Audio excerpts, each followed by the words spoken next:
Il-Kummissjoni Ewropea qed tbassar li l-ekonomija ta' Malta se tikber bi kważi 3 darbit aktar mill-medja fl-Unjoni Ewropea.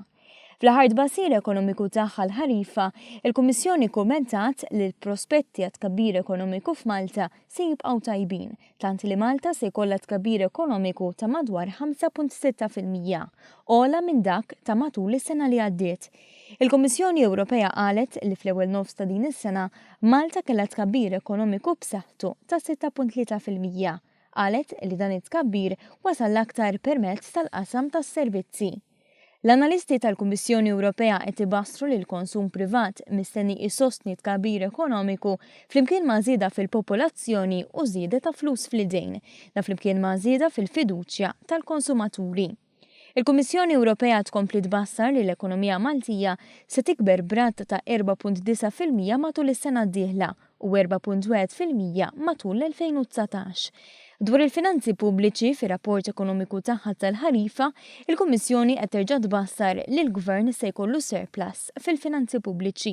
Sansitra jirriżulta li wara li qiset l-impatt li se jħallu l-miżuri tal-budget għas-sena d-dieħla fosthom iż-żieda fil-pensjonijiet, Malta xorta waħda mistennija jkollha surplus ta' 0.5%.